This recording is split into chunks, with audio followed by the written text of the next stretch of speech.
I told him, hey, I'm all grown up. Do I really have to listen to those fairy tale stories from you? This must be a sign.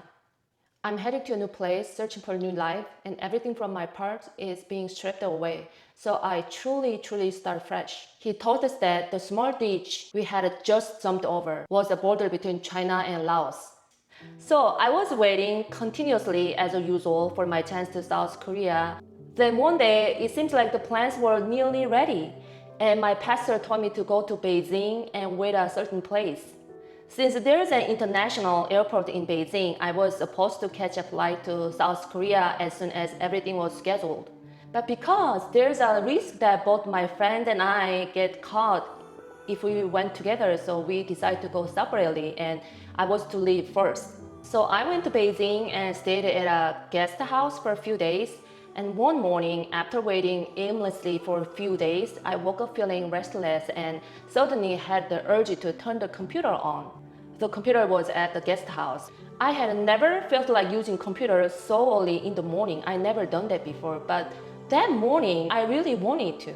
So when I turned it on and logged on my messenger, my pastor from Korea also was there. He saw me logged in and then he just messaged me right away and then we were chatting and then he mentioned all of a sudden that a group heading to the America just about to leave soon. As soon as I heard that, I suddenly felt like I really wanted to join them. So I asked him where they were and then he said they were in other building and just a short distance from the guest house where I was. And that if I went there quickly, I could catch up with them. So I grabbed my thing immediately and ran to the address the pastor had given me. And when I arrived, the group was just right there at the entrance and putting their shoes on. If I had been like just 5 minutes late, I would have missed them.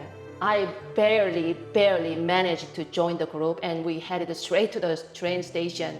There were 5 people in this group and with me that made 6. And the other 5 had already planned out everything and had their tickets ready, but I didn't have a ticket. So when we get to the train station, I was really nervous that I wouldn't be able to get a ticket since they might be sold out. The trip to our destination would take like 3 days by train. The others had all bought sleeper tickets. However, when I tried to buy my ticket, the sleepers sold out and luckily there were still a seat available. So I quickly bought the ticket and boarded the train. The original plan for going to South Korea was to fly directly from Beijing to South Korea. So although it was risky, if successful, it would have been a relatively straightforward process. However, the journey to America was much more complicated. We had to leave China and travel through Southeast Asia and then reach the US Embassy in that country. That's when I learned about how we all of a sudden had an option to America. Historically, the US had never ever accepted North Korean defectors legally. But when President George W. Bush took the office and he took a strong stance on North Korean human rights issue, and in 2004, for the first time in history, the US passed the North Korean Human Rights Act. And this law allowed us as North Korean defectors to be recognized as refugees in the US. During this time, the pastor was invited to the US to give a testimony about rescuing North Korean defectors, and while there, he shared the letters that contains our stories. By chance, a high-ranking US government official came across those letters, and that's how the pastor was contacted. The official told the pastor that if we could bring those people to the US Embassy in Southeast Asia, the US would legally accept us. That's how we became the first group of North Korean defectors to have the opportunity to go to the US. Until then, the only option North Korean defectors was to go to South Korea. That was the story all behind us. When I boarded the train, I quickly realized the seats were quite different. In China, people travel with the train a lot, and most people bought sleeper tickets since they weren't that expensive. I had a few times take trains while there too, and I always bought sleeper cars. I never tried the sitting area. And this time, I was seeing the sitting area was filled with men who looked like they had just come from construction work.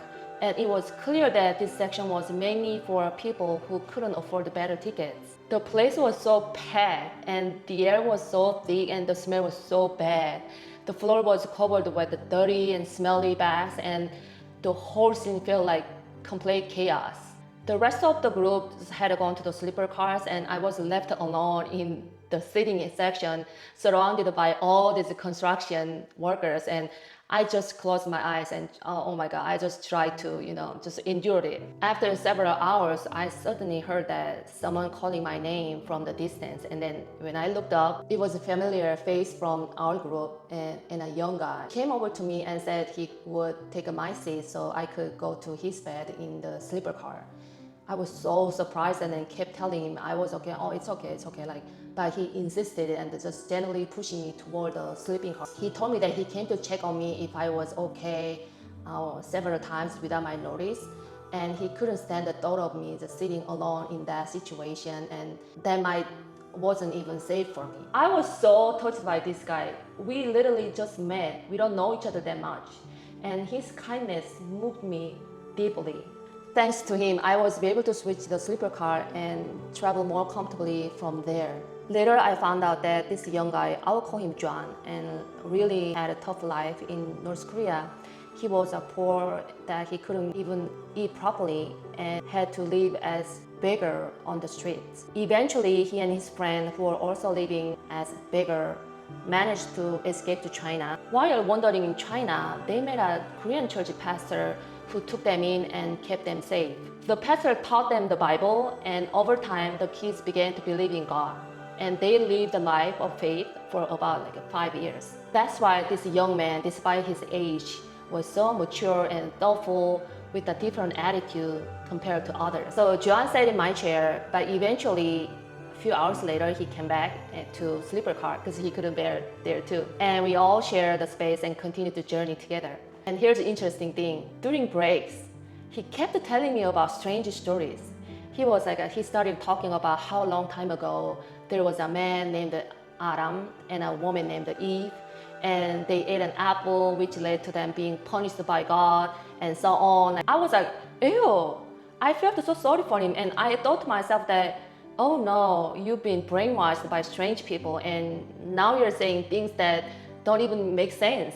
I told him, hey, I'm all grown up. Do I really have to listen to those fairy tale stories from you? Get off. And I ended up stopping him from talking. At the time, I didn't believe Christianity at all. Having grown up in North Korea, I had a very negative perception of Christianity. I thought it was just a superstition and a way to deceive people. During my time in China, I came to realize that everything I had been brainwashed with in North Korea was a lie. And because of that, I never wanted to be brainwashed by anyone or anything again. I was determined not to fall for what I saw as just another form of manipulation. And a few hours later, we suddenly heard some commotion coming from distance, and we looked and we saw the police were coming through the train checking IDs. This was the moment we were all feared. We were terrified and just looking at each other because we didn't have any identification. We were so scared that we didn't know what to do. And one of the group members suggested that we all just pretend to sleep. Some of us already lay down and pretend to sleep. I was so scared and I couldn't do that. And then I was just running to the bathroom nearby and locking the door and trembling in fear. I stayed in there for a while, shaking, and I finally came out and found that the police had gone and everyone was still there. I was so relieved. When I asked what happened, they said the police shook them to try and wake them up. And they just kept pretending to be asleep and didn't respond. And the police moved on. They even spoke to one of our group members, but she pretended to be mute, and the police left her alone. It was such one of the terrifying moments, and we were all so relieved and thankful that we made it through. After 3 days of travel, we finally arrived in a region near the Laos border. We got off the train and we met a guide who would help us cross the Laos border. The guide led us over hills and through winding paths until by nightfall we reached base of mountain. Before we headed to the mountain, the guide warned us to discard any items that might indicate we were from North Korea. He said that if we were caught by soldiers or police while crossing the border, anything that revealed our North Korean identity would immediately expose us. He emphasized that even one single mistake by one person could endanger the entire group. So we had to get rid of such items without hesitation, even if it was precious family photo from North Korea. Then he started inspecting our backpacks. And while checking our backpacks, he found a Bible in John's backpack. The guide told him to throw it away because explaining that in China, Bible were also subject to strict control and they could use it as an excuse to arrest us. But John refused to part with it. He clung to the Bible, saying he would throw away everything else, but not this one. He goes, "This Bible will protect us." The guide refused to move forward until John got rid of the Bible. Time was ticking, and we need to leave quickly. But John's refusal was delaying our journey. Out of desperation, we joined in and we just insisting that he throw it away, throw it away, like you were risking us. And at the time, we were all frustrated with him. Eventually, after we all pressured him, John agreed and put the Bible away. Only then did we resume our journey. The guide told us that we had to climb the mountain quickly as we needed to disappear into the deep forest to avoid being seen by anyone. After running up to the mountain at all speed for what felt like forever, we finally reached the peak, completely out of breath. We were like, I was almost passed out, and we decided to rest for a moment. But then suddenly my backpack slipped and started rolling down the steep slope. It tumbled far away, and to retrieve it, I would have had to go down quite a distance. But the group was already starting to move and urging me to not going back to get it, as it would be too dangerous and we might get caught. That backpack held everything I owned at the time. It was all my possession, all my most valuable belongings from my 2 years in China. Despite how much I wanted to get it back, I had no choice but leave it behind and keep moving forward. Without the backpack, I was left with nothing. No extra clothes, nothing, absolutely nothing. As I trudged forward, I found myself looking up to the sky. I was sad, but strangely in that moment, a thought came to me. This must be a sign. I'm headed to a new place, searching for a new life, and everything from my past is being stripped away. So I truly start fresh. It felt as if I was being told to leave everything behind and that something great was coming my way. Even now, I'm amazed at how that kind of thought came to me so suddenly. I'm thinking maybe if you, in the darkest and most difficult moment, someone was whispering those words of hope to me. Since this was a border between China and Laos, there were military forces guarding the area. We communicated very silently, mostly through eye contact, and walked as quickly as possible. Anytime we heard any noise or sensed the movement, we would immediately drop to the ground and hiding in silence. We crossed the mountains, rivers, and danced the forest. Sometimes we slipped and fell, but more than the pain and injuries, our biggest fear was making a sound that could get us caught. We were constantly holding our breath, scanning the surrounding for any dangers. And as we were moving along in a hurry, we suddenly came across a small ditch, which we easily jumped on. We kept going, but then guide called us back. He told us that the small ditch we had just jumped over was the border between China and Laos. Everyone was so shocked and turned around to look, and our faces showing a mix of emotions, relief, disbelief, and excitement at all once. We stood there a few moments, just taking it all in, and just quickly moved on. We have safely crossed the China border and arrived in Laos.